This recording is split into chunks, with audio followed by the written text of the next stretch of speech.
So this morning we have the opportunity to hear an 8th grade chapel talk from Grace Frizz, who is very excited to deliver her speech, and I know she will do a great job.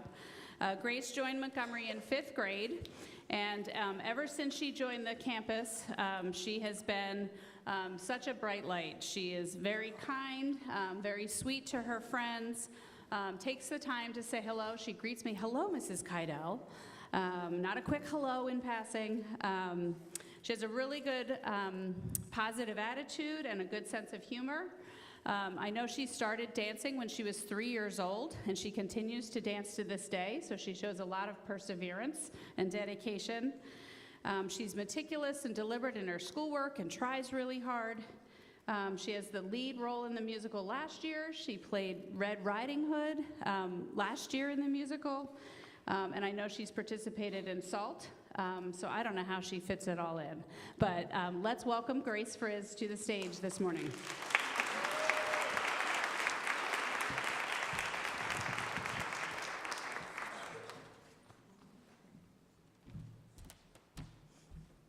Once upon a time, there was a little girl. A little first grade girl, if I do recall correctly. She stood on the stage at her brand new school, Chesterbrook Academy, and when asked to introduce herself, she was so nervous she couldn't even talk. The most she could say was her name, and that was all.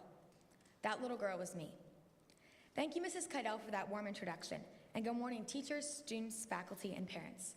My name is Grace Frizz, and today I'm going to talk to you about passion.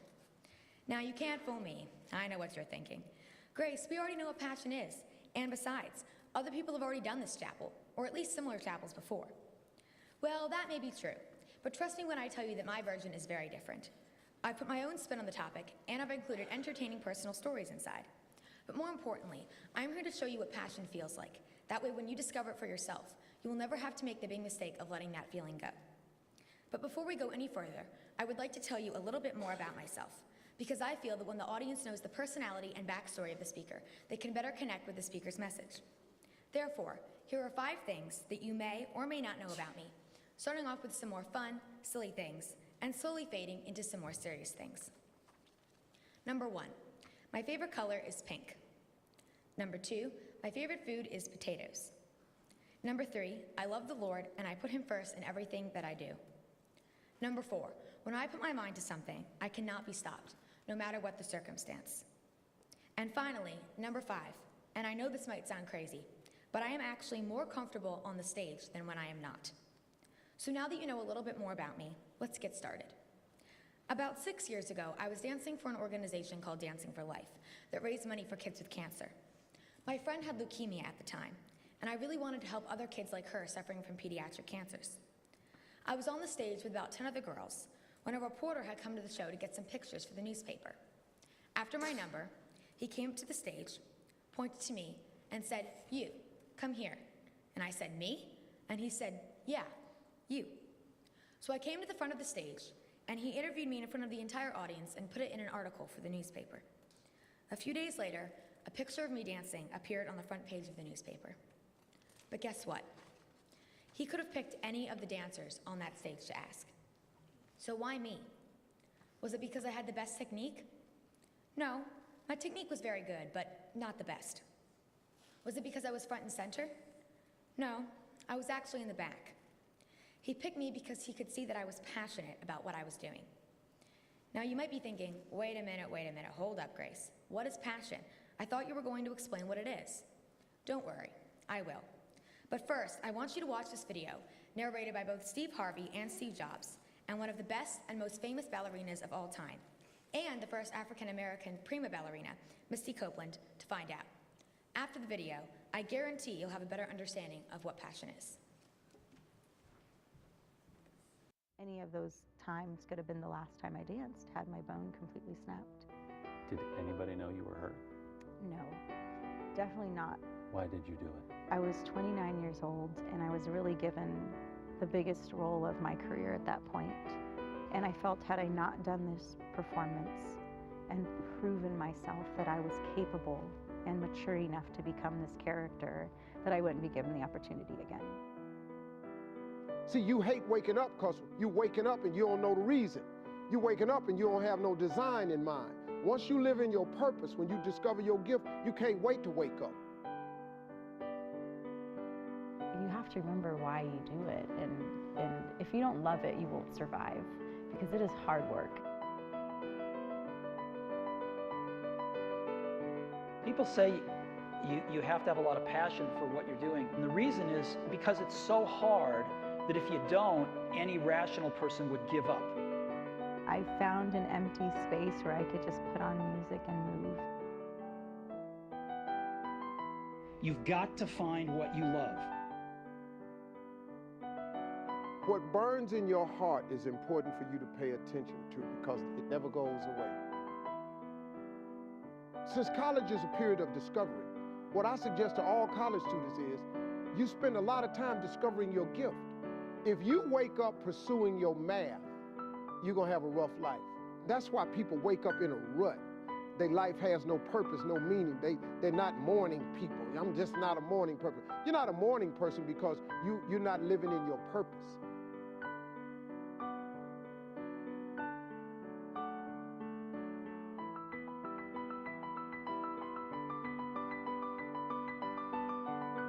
You're talking to somebody that had flipped his life completely upside down.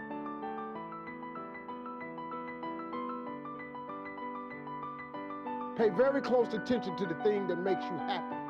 You can go ahead and pursue your math degree, and there's nothing wrong with getting it. But also, take a look at what burns on the inside of you. You got to look at them dreams, man. I dreamed of being on TV since I was 10 years old. I was told I'd never be on TV. I didn't get on TV till I was 38. But boy, when I got there, though, once I got on TV on Showtime at the Apollo, I've been on TV ever since. And if you turn your television on today, I'm on TV every single day. If you don't love it, you're going to fail. Your work is going to fill a large part of your life, and the only way to be truly satisfied is to do what you believe is great work. And the only way to do great work is to love what you do.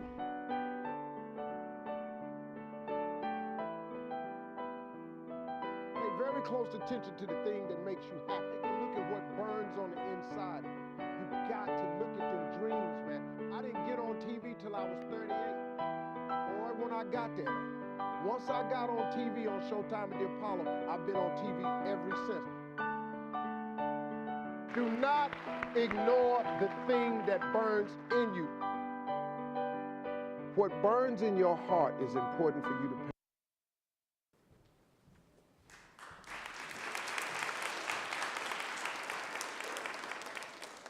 So what is passion?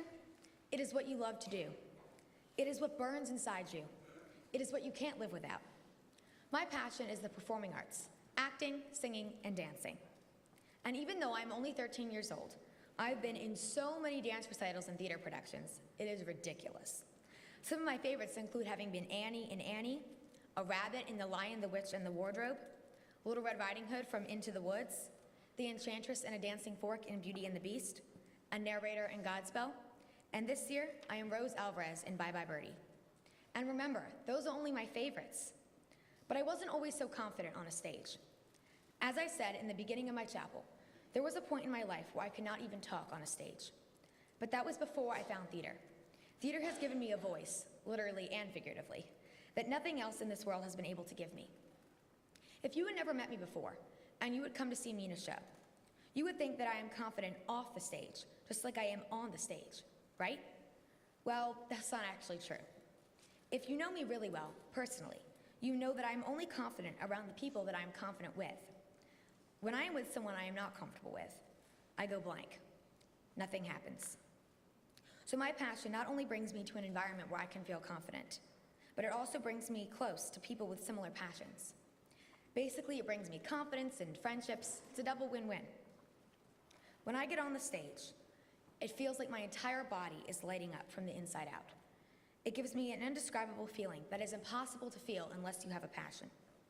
But I wouldn't have been able to land any of those roles without self-discipline, hard work, determination, and of course, passion. I have now realized that I can do anything I want to do if I want it bad enough. And as I was writing this chapel, I actually started to cry because I could see how far I had come. And I was thinking about all the times I had failed and had the option to give up. But I realized that passion kept me going. For example, this summer I was given one of the biggest opportunities of my life, pointe shoes. Now, I know this might not seem like a big deal. After all, it's only a pair of shoes. But trust me, it's a huge deal in the ballet world. This has been my biggest dream ever since I was little. I have been wanting to dance on pointe since I was 3 years old. And even though I had been dancing for 10 years when I got my pointe shoes, I had never danced on pointe before. And I didn't really know what I was doing. But I knew that it was a huge accomplishment nevertheless. It took 10 years of training to get there. And once you get there, you were getting promoted to a whole new level in the ballet world. However, the only problem was, a lot of the girls who I would be taking class with had already had 1 or even 2 years of pointe. I was scared and alone. This is how I felt on the first day of class.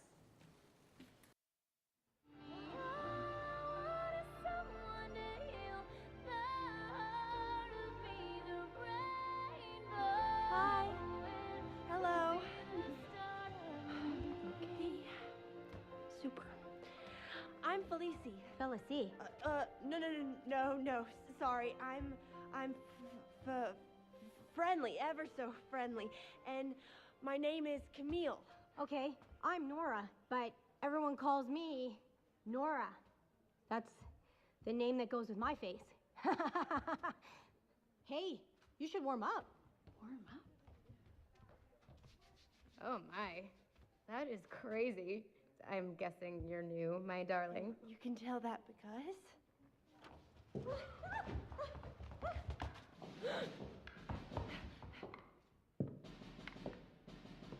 Who is that? You are joking, right? It's Louis Merant, ballet master, world-famous choreographer, the man who performed the most fouettes ever in a single solo.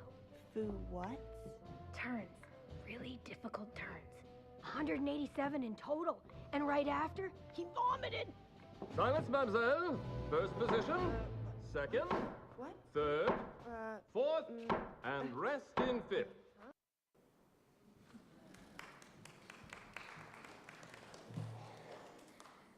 So clearly I didn't know what I was doing. As of today, I've been dancing on pointe for about 5 months, and I'm still a bit behind. In the beginning, there were countless times that I felt like quitting. But then I remembered how I'd spent 10 years training for this. It was my finally accomplished dream. And I thought about how I got my pointe shoes in the first place. What drove me all those years, what motivated me, what sparked my dream, passion. And then I knew I just couldn't give up. Now, I'd like to share with you some things that I've noticed about passion over the years.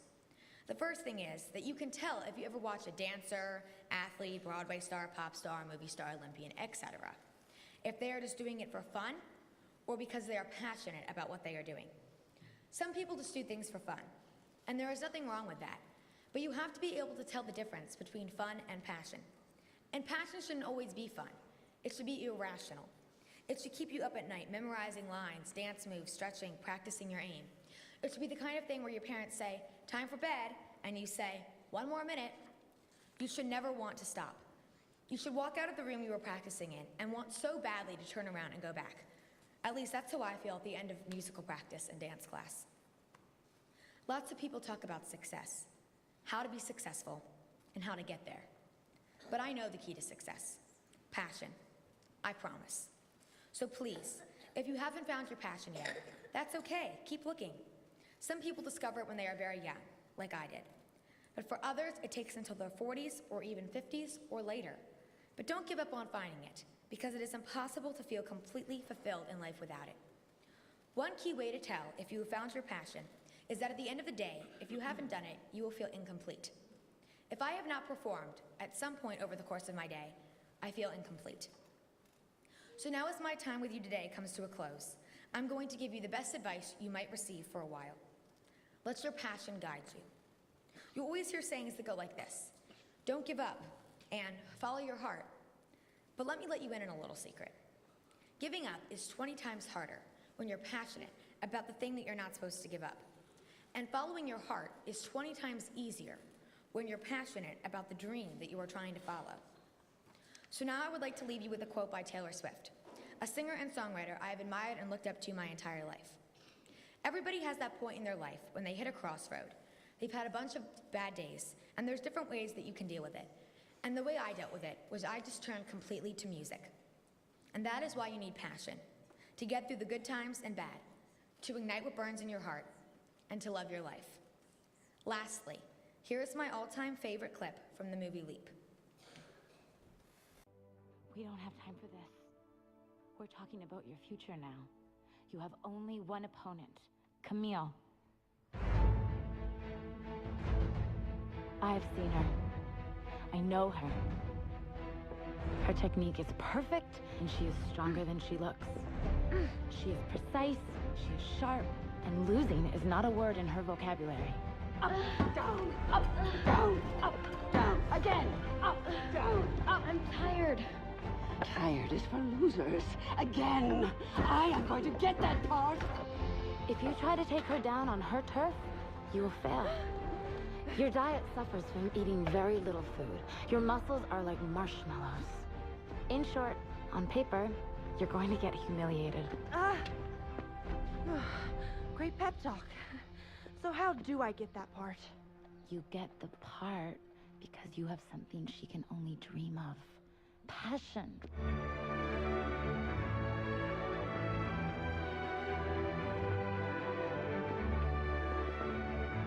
Build on this. Feel your anger and your pain and your sorrow and your joy and put it all into your dance. Live the music. Feel it. Every note, every sound, every harmony needs to have your body vibrating from the end of your hair to the tips of your toes. And then, and only then, will you take her down.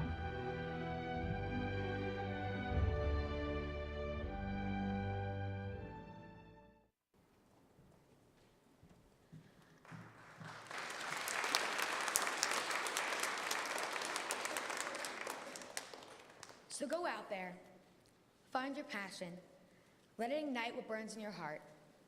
Let it guide you to success, to your dreams, and throughout the rest of your life. Thank you.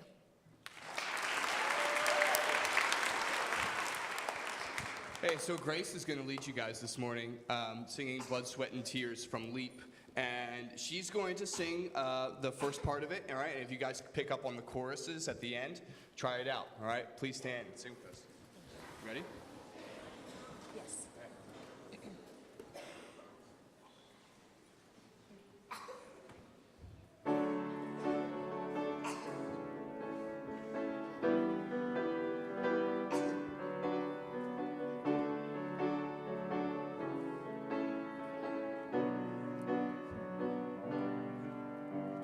Blood, sweat, and tears out of all that it takes. Trials and fear of mistakes. Hearts on the table, wide open and bare. Too far to put up a stake. 'Cause I don't have the perfect lines. No, I don't have the perfect time. Oh, I know I'm not perfect, fine. But I know just what it takes. When you ask me to jump, I say how high. When you ask me for patience, I wait in line. But now that it's my turn, I'm gonna take what's mine. Now that it's my turn, I'm gonna take what's mine. Everyone try and sing it with me now. 'Cause I don't have the perfect lines. No, I don't have the perfect time. Oh, I know I'm not perfect, fine. But I know just what it takes.